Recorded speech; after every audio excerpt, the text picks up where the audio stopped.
নমস্কাৰ নিউজ কে ষ্টুডিঅ'ত মই ৰশ্মিতা গোস্বামী নিৰ্বাচনৰ আগদিনা সংকটত পৰিছে ৰিপুন বৰা জয়াৰ বাবে দৰকাৰী 43টা ভোট গুটোৱাত বিপদত পৰিছে এতিয়া ৰিপুন বৰা ভূপেন বৰাৰ পিছতে কমলাক্ষ দেপুৰকা সকলে ৰিপুন বৰাই 28টা ভোট পোৱাটোহে নিশ্চিত কমলাক্ষ দেৰ দাবী কংগ্ৰেছৰ 26টা ভোট CPIM অখিলৰ ভোট মিলাই 28টা ভোট পাব ৰিপুন বৰাই AUDFৰ ভোট কি হয় নাজানে কংগ্ৰেছে অৰ্থাৎ AUDFৰ আজি শেহতীয়া স্থিতি যি অভিযোগ আহিছে ৰিপুন বৰাই ইতিমধ্যে অস্বস্তিৰ পৰা পৰিলক্ষিত হৈছে বৰ্তমান দেখিবলৈ পোৱা গৈছে যে এতিয়া ৰিপুন বৰা পৰিছে সংকটত জয়ৰ বাবে দৰকাৰী 43টা ভোট গুটোৱাত এতিয়া বিপদত পৰিছে ৰিপুন বৰা ভূপেন বৰাৰ পিছতে কমলাক্ষ দেপুৰকা ইতিমধ্যে ব্যক্ত কৰিছে যে ৰিপুন বৰাই 28টা ভোট পোৱাটোহে নিশ্চিত কমলাক্ষ দেৰ দাবী কংগ্ৰেছৰ 26টা ভোট CPIM আৰু লগতে অখিলৰ ভোট মিলাই 28টা ভোটহে ৰিপুন বৰাই লাভ কৰিব AUDFৰ সন্দৰ্ভত ইতিমধ্যে ব্যক্ত কৰিছে যে AUDFৰ ভোট কি হয় তেওঁলোকে নাজানে কিন্তু দুৱাৰ তেওঁলোকৰ খোলা আছে AUDFৰ বাবে কিন্তু AUDFক এতিয়াও বিশ্বাসত ল'ব পৰা নাই কংগ্ৰেছে ইলেকশ্যন এজেণ্ট ৰিপুন বৰাই ঠিক কৰিব ৰিপুন বৰা ডাঙৰীয়া যাক ইলেকশ্যন দিব বহিব CPIM দলে কৈছে ৰিপুন বৰা ডাঙৰীয়া যাক ইলেকশ্যন এজেণ্ট দিব তেওঁ বহিব অখিল গগৈ ডাঙৰীয়াই কৈছে ভোট যদি দেখাবলৈ কয় আমি দেখাই দিম দেখাব পাৰে চাব বিচাৰে নিবিচাৰে ৰিপুন বৰাৰ কথা অখিল গগৈয়ে কৈছে মই ভোট দেখাবলৈ ক'লে দেখাই দিম 28 vote is granted 5 vote from AUDF is 100% doubtful they have sold their MLS আৰু মোৰ গুৰিত তথ্য আছে মই আজি নিৰু কোন এজন বিধায়কে বৰাক ভেলীৰ এজন বিধায়কে কোন বিধায়ক তিনিজন বিধায়কক কি কথা পাতিছে মোৰ গুৰিত ৰেকৰ্ডিং আছে প্লাইউডৰ ৱাল দিয়া থাকিব কেৱল এজেণ্টজন আৰু যোনে ভোটটো দেখাব তেওঁ দেখিব এতিয়া AUDFৰ এজেণ্টে আৰু এই মুহূৰ্তত আমি বিধানসভাৰ মজিয়ালৈ লৈ গৈছো মুখ্যমন্ত্ৰী ডক্টৰ হিমন্ত বিশ্ব শৰ্মাই তেওঁৰ মন্তব্য ৰাখিছে মহাপুৰুষ শ্ৰীমন্ত শংকৰদেৱক বিশ্বই বহু বেলেগ ধৰণে জানিবলৈ পাৰিলেহেঁতেন মহাপুৰুষ শ্ৰীমন্ত শংকৰদেৱৰ ওপৰত যদি দেখা যায় যে অসম চৰকাৰৰ যদি বাজেটসমূহ পৰীক্ষা কৰা হয় অসম চৰকাৰে লোৱা বিভিন্ন সিদ্ধান্তসমূহ যদি পৰীক্ষা কৰা হয় 2000 16 চনমানলৈ তেখেতৰ জীৱন দৰ্শনক চৰকাৰীভাৱে বা অসমৰ ৰাইজৰ হৈ বিশ্বৰ বৰসভাত তুলি দিয়াৰ যিবিলাক প্ৰচেষ্টা আছিল অত্যন্ত সীমিত আছিল আপোনালোকে জানে যে 2016 চনত আমি যেতিয়া প্ৰথম চৰকাৰৰ বিত্তমন্ত্ৰী হিচাপে মই বাজেট দিছিলোঁ তেতিয়াই আমি শ্ৰীমন্ত শংকৰদেৱ সংঘই প্ৰতিষ্ঠা কৰা শংকৰদেৱ বিশ্ববিদ্যালয়খনক আমি হাউচত আনিছিলোঁ স্বীকৃতি দিছিলোঁ বিশ্ববিদ্যালয়খনক মাটিবাৰী আবলটন দিয়া হৈছিল আৰু বিশ্ববিদ্যালয়খনক পৰ্যাপ্ত পৰিমাণৰ পুঁজিৰ আমি ব্যৱস্থা কৰিছিলোঁ এইবাৰ আমি ইমানখিনিলৈকে গৈছোঁ যে যদিও শংকৰদেৱ বিশ্ববিদ্যালয় এখন প্ৰাইভেট বিশ্ববিদ্যালয় তথাপিতো তাৰ দৰমহাৰ 75% ৰাজ্য চৰকাৰে বহন কৰিব এই সিদ্ধান্ত এইবাৰ বাজেটত আমি উল্লেখ কৰিছোঁ ইয়াৰ উপৰিও অধ্যক্ষ মহোদয় মহাপুৰুষ শ্ৰীমন্ত শংকৰদেৱৰ নামত বা তেখেতৰ সোঁৱৰণত স্বাস্থ্যমন্ত্ৰী হৈ থকা সময়ত মই এই বিধানসভাত আইন আনিছিলোঁ যে আমাৰ যিখন হেল্থ ইউনিভাৰ্চিটি হ'ব সেইখন মহাপুৰুষ শ্ৰীমন্ত শংকৰদেৱৰ নামত হ'ব আৰু যি আপোনালোকে জানে যে অসমৰ একমাত্ৰ মেডিকেল ইউনিভাৰ্চিটিখন মহাপুৰুষ শ্ৰীমন্ত শংকৰদেৱৰ নামত উৎসৰ্গিত তাৰ পিছত আমি আগবাঢ়ি গৈছিলোঁ যে প্ৰথমবাৰৰ বাবে এতিয়াও বহুত বিধানসভাত কেতিয়াবা প্ৰশ্ন আহে যে নামঘৰক লৈ যে নামঘৰক যদি পুঁজি দিব পাৰে মছজিদ বা মন্দিৰক কিয় দিব নোৱাৰে আমি প্ৰথমবাৰ এই বিধানসভা বা চৰকাৰী নটিফিকেশ্যন উলিয়াইছিলোঁ যে মহাপুৰুষ শ্ৰীমন্ত শংকৰদেৱ এজন যি প্ৰতিভা আছিল তেওঁ অসমীয়া জাতিসত্তাক প্ৰতিনিধিত্ব কৰে কোনো ধৰ্মক প্ৰতিনিধিত্ব নকৰে সেইকাৰণে আমাৰ চৰকাৰে নামঘৰক এটা সেকুলাৰ ইনষ্টিটিউশ্যন হিচাপে গ্ৰহণ কৰিব আৰু তাৰ পিছত পৰ্যায়ক্ৰমে অসম দৰ্শন আঁচনিৰ জৰিয়তে হাজাৰ হাজাৰ নামঘৰ য'ত মহাপুৰুষ শ্ৰীমন্ত শংকৰদেৱৰ নৱবৈষ্ণৱ ধৰ্মক আৰাধনা কৰা হয় তাক আজি আমি নিৰ্মাণ কৰা কামত আগবাঢ়িছোঁ আৰু মই ভাবোঁ যে আজিৰ দিনত that number has crossed almost 15,000 plus ইয়াৰ উপৰিও শ্ৰীমন্ত শংকৰদেৱৰ মহাপুৰুষ শ্ৰীমন্ত শংকৰদেৱৰ নামত যি অনুষ্ঠান গঢ়ি উঠিছে, আমাৰ স্কুলসমূহ গঢ়ি উঠিছে, সেই স্কুলসমূহলৈকেও আমি উদাৰ আৰ্থিক সাহায্য আগবঢ়াই আহিছোঁ। তাৰ পিছত আজি প্ৰথমবাৰৰ বাবে আমাৰ বটদ্ৰৱা সমষ্টিৰ বিধায়িকা মহোদয়া ইয়াত উপস্থিত আছে যে মহাপুৰুষ শ্ৰীমন্ত শংকৰদেৱ জন্মগ্ৰহণ কৰা যি বটদ্ৰৱা থান, তাক আমি কেনেকৈ সজাই পৰাই তুলিছোঁ। আজি থানখনত কোনোবা নতুনকৈ গ'লে, আজি গ'লে দেখা পাব যে কি ধৰণে থানখন নতুনকৈ সজাই পৰাই তোলা হৈছে। অহা বিহুৰ সময়ত মই তাত আকৌ যাম। আৰু এটা প্ৰকল্প আৰম্ভ হৈছে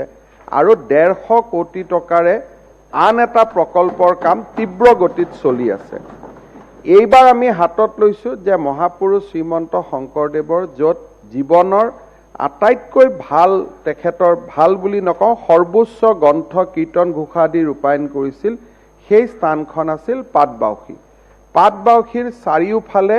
পৰিৱেশ আজি তাত বহুত পৰিৱৰ্তন হৈছে।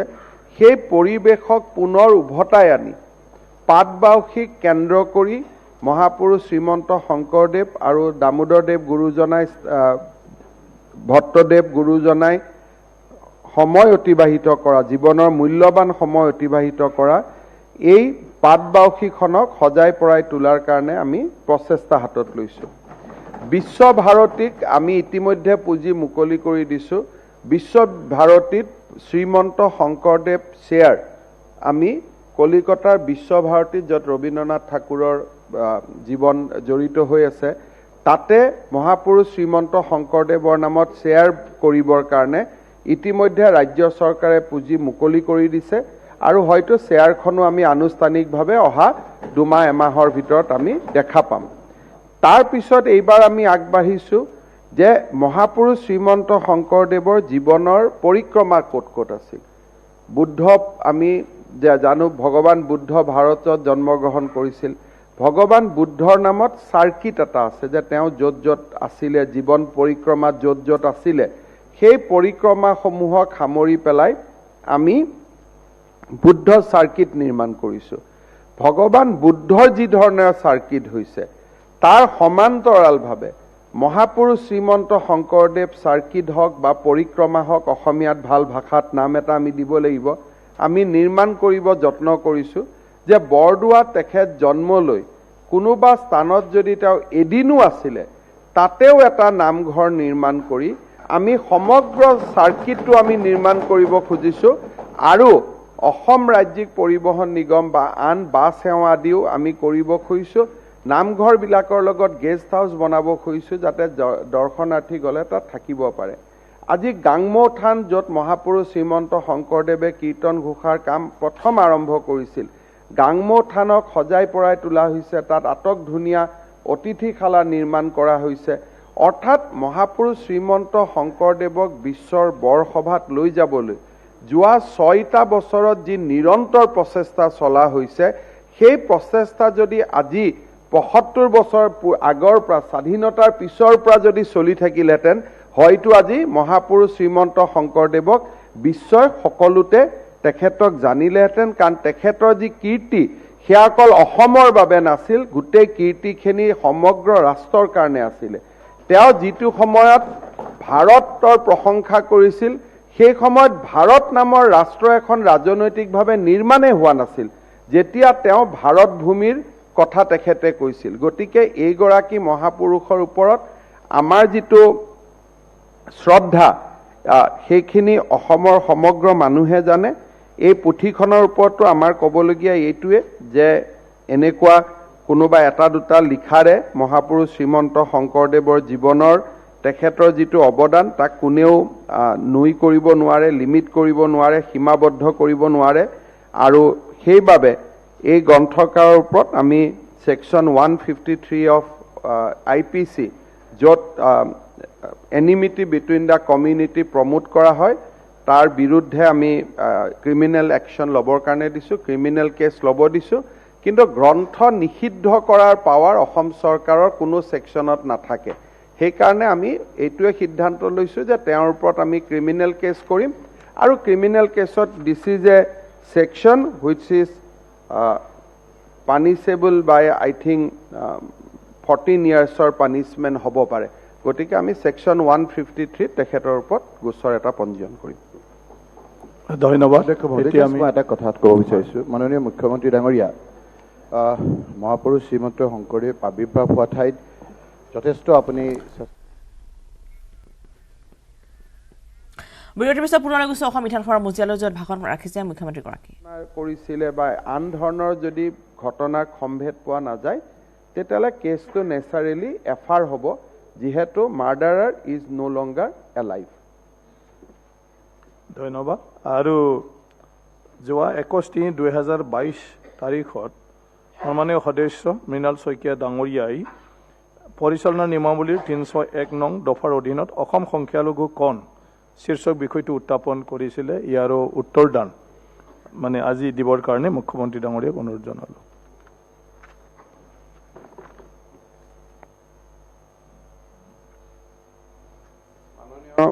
অধ্যক্ষ মহোদয় সংখ্যালঘু কোন সেই শব্দটো সুধিলে আমি এটা কথা ক'ব লাগিব যে ভাৰতীয় সংবিধানত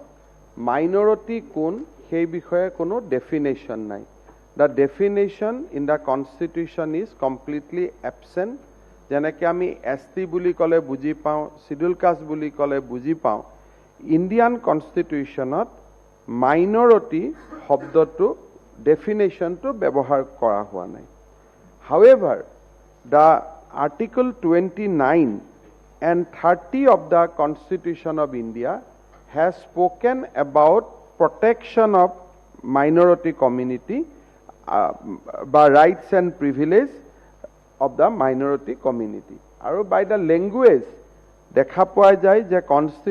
constitution recognize both religious and linguistic minority.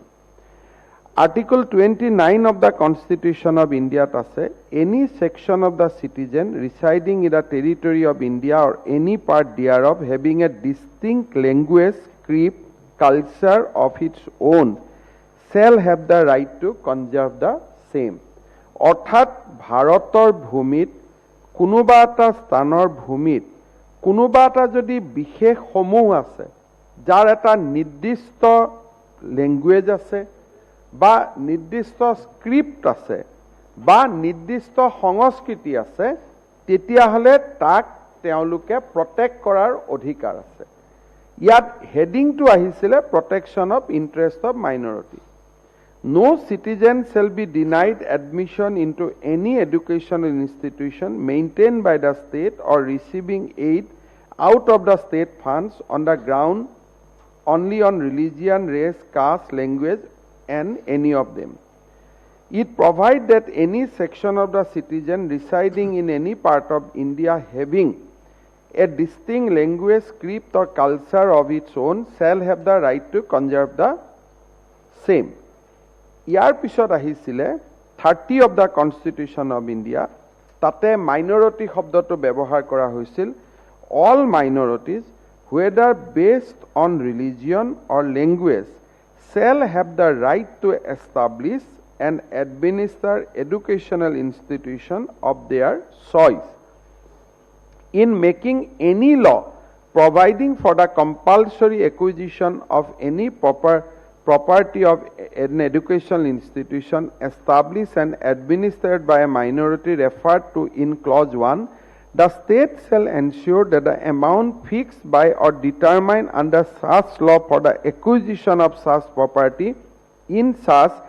as would not restrict or abrogate the right guaranteed under the clause. The state shall not in granting aid to the educational institution discriminate against any educational institution on the ground that it is under the management of a minority whether based on religion or language. Under the article, all minorities shall have the right to establish and administer educational institution of their choice. The protection under Article 30 is confined only to minority, religious and linguistic and does not extend to any section of the citizen. এতিয়া ইয়াৰ পিছত another article constitution on minority বিষয়ে কয় সেইটো হ'ল linguistic মাইনৰিটিৰ বিষয়ে কয় article 350B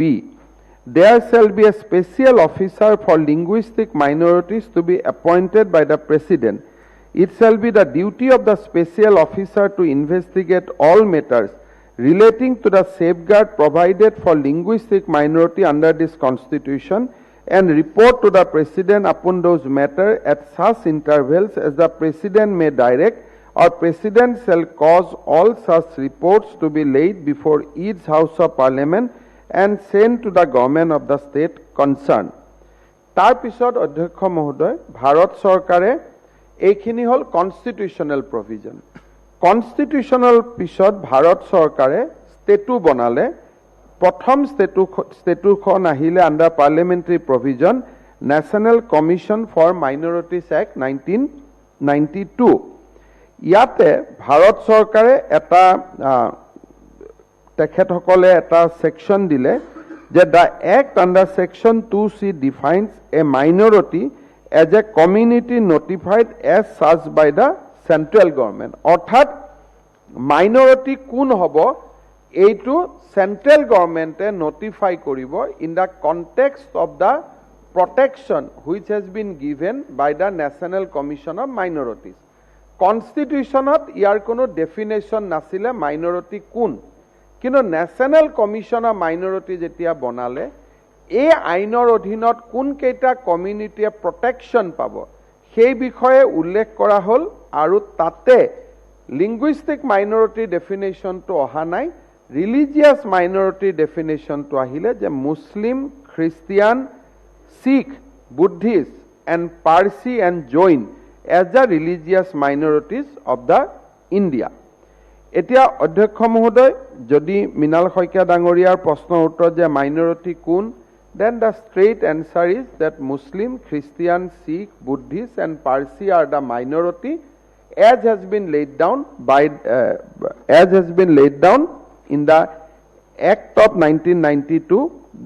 that is National Commission of Minorities ইয়াৰ পিছত জৈন লগত থাকিলে ইয়াৰ পিছত ইয়াৰ ওপৰত বহুত বিলাক আৰ্গুমেন্ট হৈছিলে বহুত বিলাক কেজ হৈছিলে finally the 11 judges of Supreme Court in TMA Pai Foundation and other state of Karnataka তেখেতসকলে এটা জাজমেন্ট দিছিলে যে Article 31 deals with the religious minority and linguistic minority. The opening word of Article 31 make it clear that the religious and linguistic minorities have been put at par in so far as article is concerned. ইমান আমাৰ এটা ধাৰণাত আমি supreme কোৰ্টে clear কৰি দিছিলে যে religious minority যিটো অধিকাৰ the same rights and privilege are there for the linguistic minority also আৰু আছিল সংখ্যালঘু সন্দৰ্ভত মুখ্যমন্ত্ৰীগৰাকীৰ মন্তব্য ভাষণৰ সম্প্ৰচাৰ আছিল অসম বিধানসভাৰ মজিয়াৰ পৰা সময় হৈছে নিউজ কেনৰ পৰা বিদায় লোৱাৰ নমস্কাৰ